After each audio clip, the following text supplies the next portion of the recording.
7 বছর খুব ভালো ফলন হলো। এরপর শুরু হলো পরবর্তী ভয়াবহ দুর্ভিক্ষের 7 বছর। মানুষের ঘরে খাবার নেই, মাঠে ফসল নেই, চারিদিকে শুধু হাহাকার। আর হযরত ইউসুফ আলাইহিস সালাম আল্লাহর প্রদত্ত জ্ঞান ও অসাধারণ প্রজ্ঞায় এমন সুন্দর ফিনান্সিয়াল প্ল্যানিং অর্থাৎ আর্থিক পরিকল্পনা তৈরি করেছিলেন, যার মাধ্যমে তিনি এই দীর্ঘ দুর্ভিক্ষের অত্যন্ত সুন্দরভাবে মোকাবেলা করেছিলেন। হযরত ইউসুফ আলাইহিস সালামের সেই অর্থনৈতিক ব্যবস্থাপনা থেকে একটি পরিবার, একটি সমাজ, একটি জাতি, এমনকি একটা দেশও অনেক বড় শিক্ষা নিতে পারে। তো চলুন সূরা ইউসুফ থেকে অর্থনীতি শেখার দ্বিতীয় পর্ব শুরু করি। আর যারা প্রথম পর্বটি দেখেননি তারা এই ভিডিওটি শেষ করার পর অবশ্যই প্রথম পর্বটি দেখে নেবেন, ইনশাআল্লাহ অনেক গুরুত্বপূর্ণ শিক্ষা লাভ করবেন। তো চলুন শুরু করা যাক। হযরত ইউসুফ আলাইহিস সালাম বাদশাকে বলেছিলেন, পবিত্র কোরআনের সূরা ইউসুফের 55 নম্বর আয়াতে এইভাবে উল্লেখ রয়েছে, ক্বালাজ আলনি আলা খাজাইনিল আরদি ইন্নী হাফিজুন আলিম।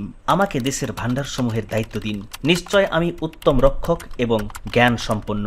হযরত ইউসুফ আলাইহিস সালাম স্বপ্নের ব্যাখ্যা দেওয়ার পর দুর্ভিক্ষ মোকাবেলার পদ্ধতি বলে দেন এবং সমস্ত অর্থনৈতিক বিষয়টা তিনি নিজের হাতে নেওয়ার জন্য মত প্রকাশ করেন। যেহেতু বাদশাহ স্বপ্নের ব্যাখ্যা পেয়ে খুশি হয়েছিলেন, তার প্রজ্ঞা, তার নম্রতা, উত্তম কথা বাদশাকে মুগ্ধ করেছিল। বাদশাহ হযরত ইউসুফ আলাইহিস সালামকে আপন করে নিয়েছিলেন এবং সমস্ত ধনভাণ্ডারের দায়িত্ব তার হাতে তুলে দিয়েছিলেন।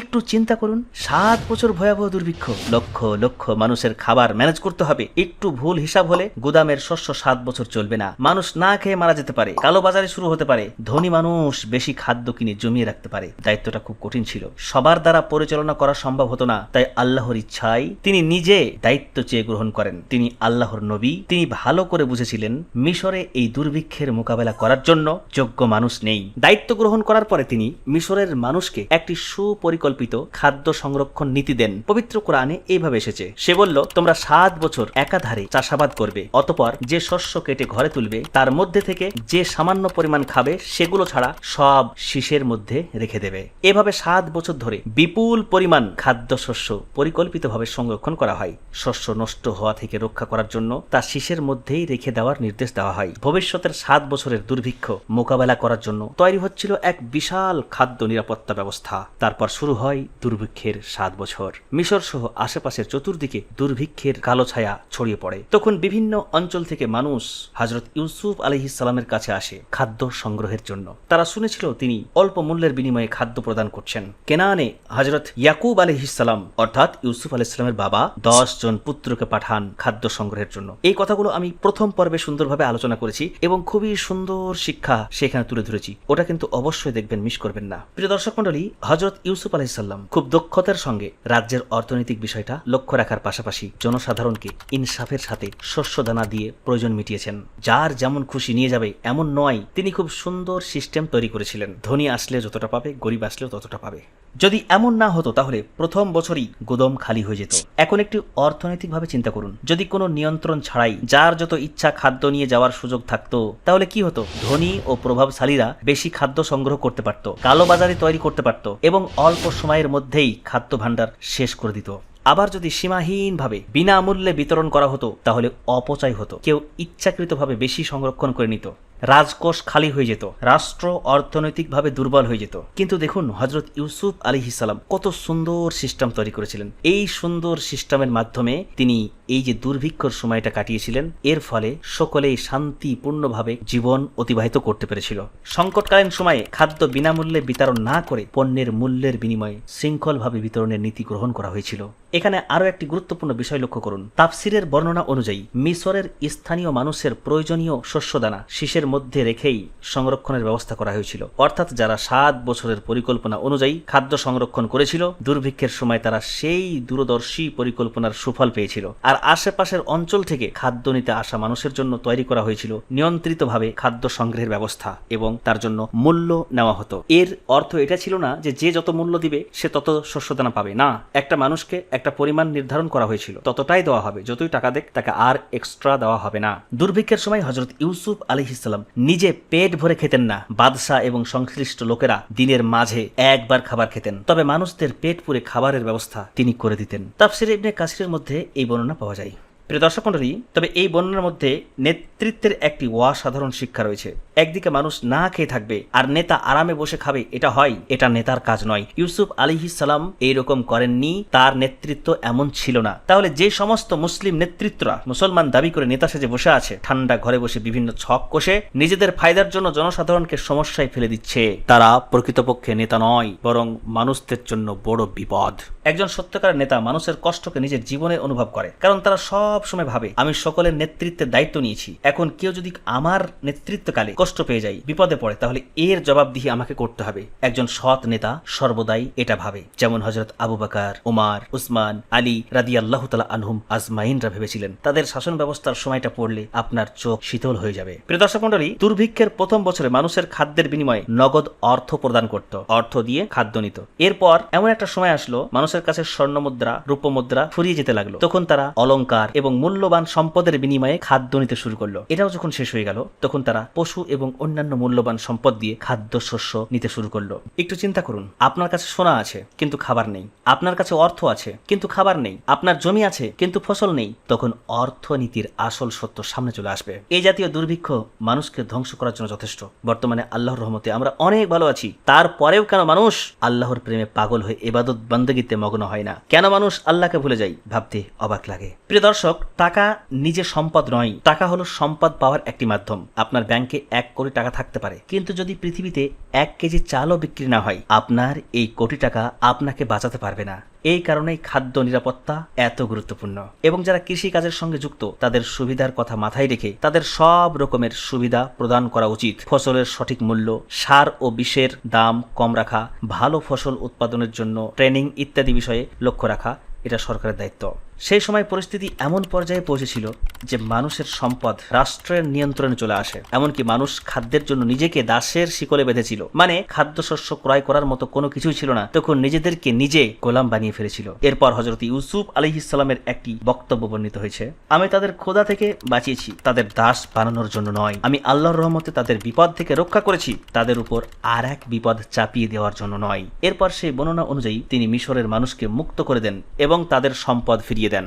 এই হলো একজন নেতার কাজ, এই হলো একজন অর্থ ভান্ডারের দায়িত্ববান ব্যক্তির কাজ। মানুষকে বিপদে ফেলে ফায়দা লুটতে চাননি, বরং বিপদের সময় সাহায্য করেছেন, পরবর্তী সময়ে আবার তাদেরকে স্বস্তি দিয়েছেন। প্রিয় দর্শক মণ্ডলী, সূরা ইউসুফ থেকে প্রথম ভিডিওতে কয়েকটি শিক্ষার কথা তুলে ধরেছিলাম, অর্থনৈতিক বিষয়। আজকের এই যে ভিডিওর শেষে আমি 11টি সুন্দর পয়েন্ট তুলে ধরছি। এবার একটু মনোযোগ দিয়ে পয়েন্টগুলো লক্ষ্য করুন।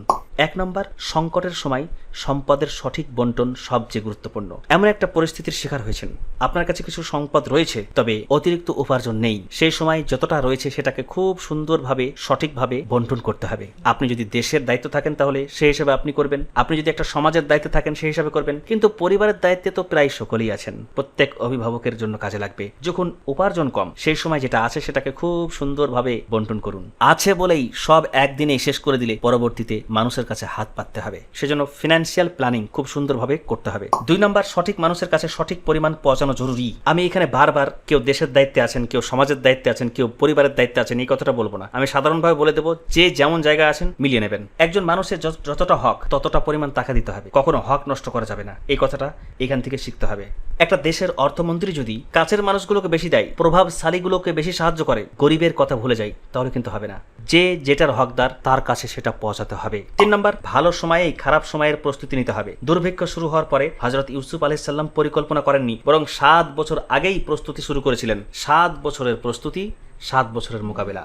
এখন আপনার সংসার ভালো চলছে, অনেক উপার্জন করছেন, এটা কখনো ভাবছেন না যে এখন আমার ঠিক ভালো উপার্জন হচ্ছে, কিন্তু এমন একটা সময় আসতে পারে যে আমার উপার্জন কমে যেতে পারে, আমার আয় কমে যেতে পারে। তাহলে সেই সময়টা আমি কি করব? তাহলে ভালো সময় খারাপ সময়ের জন্য প্রস্তুতি নিতে হবে। 4 নম্বর, দুর্ভিক্ষের সময় অস্বাভাবিক ভোগ নিয়ন্ত্রণ করতে হবে। আজ আছে বলে সব খরচ করে ফেললে আগামী দিনের সংকটে বিপদ আসতে পারে। এই সূরাতে দুর্ভিক্ষের কথা এসেছে, কিন্তু আমাদের মাঝে অভাব অনটন আসে, দেশে এমার্জেন্সি সিচুয়েশন আসে। ফলে এমন সিচুয়েশন যদি চলে আসে, ধরুন আপনি একটা পরিবারের অভিভাবক, আপনার একটা খারাপ সময় যাচ্ছে, কিন্তু কিছু সম্পদ আছে, কিছু খাবার দাবার আছে, তাহলে সেগুলোকে খুব সুন্দরভাবে নিয়ন্ত্রণ করতে হবে। আছে বলে 2-4 দিনে সব শেষ করে দিলাম, এমন করলে কিন্তু হবে না। এই কথাটা মাথায় রাখতে হবে। 5 নম্বর, একজন নেতাকে আগে নিজের জীবনের সংযম দেখাতে হবে। ইবনে কাসিরের তাফসিরে এসেছে, ইউসুফ আলাইহিস সালাম নিজে পেট ভরে খেতেন না, এছাড়া বাদশা এবং সংশ্লিষ্ট ব্যক্তিরাও দিনে একবার আহার করতেন।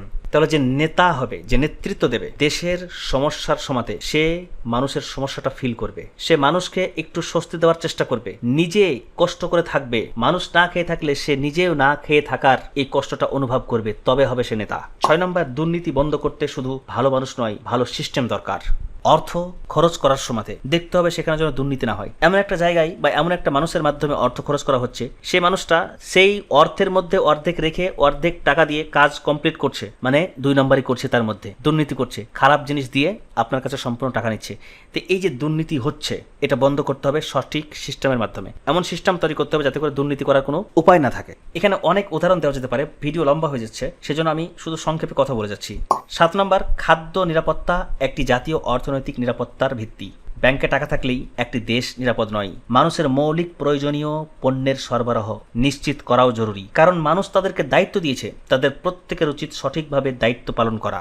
8 নম্বর, কৃষিকে অবহেলা করলে পুরো অর্থনীতি বিপদে পড়তে পারে। ইউসুফ আলাইহিস সালামের পরিকল্পনার প্রথম ধাপই ছিল ধারাবাহিক কৃষি উৎপাদন। তোমরা 7 বছর একাধারে চাষ করবে, নিজের প্রয়োজন মতো রেখে বাকি শীষের মধ্যে রেখে দেবে। কৃষকদের কাছে তিনি গিয়ে গিয়ে কৃষকদের হাল হকিকত দেখতেন। কিন্তু বর্তমানে কৃষক মন্ত্রী যারা ঠান্ডা ঘরে বসে থাকে, কৃষকরা সঠিক ফসলের মূল্য পায় না, কৃষকরা সুন্দর জীবন যাপন করতে পারে না, সেই দিকে তাদের কোনো লক্ষ্য নাই। তার ছেলেগুলো বিদেশে পড়লেই হবে, তার মেয়েরা ভালো একটা পোস্ট পেলেই হবে, তাদের জীবনটা সুন্দর চলে গেলেই হবে, মানুষের যা হবে হোক্কা। 9 নম্বর, সঞ্চয় মানে কৃপণতা নয়, সঠিক উদ্দেশ্যে সঞ্চয় হলো দূরদর্শিতা। তারা শস্য জমিয়েছিল বাজারে কৃত্রিম সংকট তৈরি করার জন্য নয়, ভবিষ্যতের বাস্তব সংকটের মোকাবেলার জন্য। তারা সঞ্চয় করেছিল বলে দুর্ভিক্ষের সময় সার্ভাইভ করতে পেরেছিল। ফিনান্সিয়াল প্ল্যানিং এর মধ্যে এটা গুরুত্বপূর্ণ যে খরচ বাদে কিছু সঞ্চয় করতে হবে, এটা বুদ্ধিমানের কাজ। তবে সঞ্চয়কৃত অর্থ যদি জাকাতের নিসাব পর্যন্ত পৌঁছে যায়, তাহলে অবশ্যই জাকাত প্রদান করতে হবে, এই কথাটা মনে রাখতে হবে। 10 নম্বর, মানুষের বিপদকে ব্যবসার সুযোগ বানিয়ে শোষণ করা যাবে না। সংকটে একজন ন্যায়বান ব্যবস্থাপকের কাজ মানুষের দুর্বলতার সুযোগ নেওয়া নয়, বরং ইনসাফের সঙ্গে কাজ করা। বিশেষ করে দেখবেন মানুষের বিপদের সুযোগ নিয়ে অনেক ব্যবসায়ী পণ্যের দাম বাড়িয়ে দেয়। আবার এমন দোকানদার আছে, বাচ্চা যদি গিয়ে কান্না করে তাহলে পণ্যের দাম আরো বেশি চাই, মানে জানছে এরা নেবেই, যেহেতু বাচ্চা কাঁদছে আর বাচ্চাকে ভালোবাসে দেবেই। এগুলো ইনসাফ নয়, বরং এগুলো জুলুম। আপনি ব্যবসা করবেন সৎভাবে। একটা বাচ্চা যদি আপনার কাছে যায়, তবুও যে দাম নেবেন। একজন বড় গেলেও সেই দামই নেবেন। কেউ ভালো অবস্থাতে গেলেও যে দাম নেবেন, কেউ বিপদে পড়ে গেলেও সেই একই দাম নেবেন। মানুষের বিপদের সুযোগ নিয়ে কখনো ফায়দা তোলার চেষ্টা করবেন না। 11 নম্বর, যোগ্য ব্যক্তির হাতে অর্থনৈতিক দায়িত্ব দিতে হবে। মিশরের অর্থ ভান্ডারের দায়িত্ব হযরত ইউসুফ আলাইহিস সালামকে যদি না দেওয়া হতো, তাহলে হয়তো বড় ধরনের ক্ষতি হয়ে যেত। সেই সময় বাদশাহ বুদ্ধিমত্তার সঙ্গে ইউসুফ আলাইহিস সালামকেই পছন্দ করেছিলেন। তো বর্তমানে দেশের অর্থমন্ত্রী হিসেবে ওই সমস্ত ব্যক্তিদের দায়িত্ব দেওয়া উচিত যারা অর্থনৈতিক বিষয়ে বোঝে। ক্ষমতার বলে পদ দখল করে বসে রয়েছে এমন মানুষ, তারা কখনো দেশের অর্থনৈতিক সুন্দর করতে পারবে না। পৃথিবী জুড়ে যে দেশে অর্থনৈতিক বিভাগে অযোগ্য লোক রাখা হয়েছে, সেই দেশ সময়ের সাথে তাল মিলিয়ে আগে বাড়তে পারেনি। আশেপাশের দেশের দিকে লক্ষ্য করে দেখবেন, যারা আগে চলে গেছে অনেক, তাদের দেখবেন অর্থনৈতিক ব্যবস্থা এমন একজন মানুষ নিয়েছেন যিনি ইনসাফের সঙ্গে কাজ করেছেন। আজকের ভিডিওটিতে যা কিছু আলোচনা করলাম, এখান থেকে শিক্ষা নিয়ে আপনি নিজের পরিবারের জন্য, সমাজের জন্য, দেশের জন্য আর্থিক পরিকল্পনা করতে পারেন, অর্থাৎ ফিনান্সিয়াল প্ল্যানিং করতে পারেন। আশা করছি তথ্যগুলো ভালো লেগেছে। কোনো রকমের মতামত থাকলে কমেন্ট বক্সে অবশ্যই জানাবেন। চ্যানেলটি সাবস্ক্রাইব করে নেবেন। তো সকলে ভালো থাকবেন, আর কথা বলছি না। আসসালামু আলাইকুম।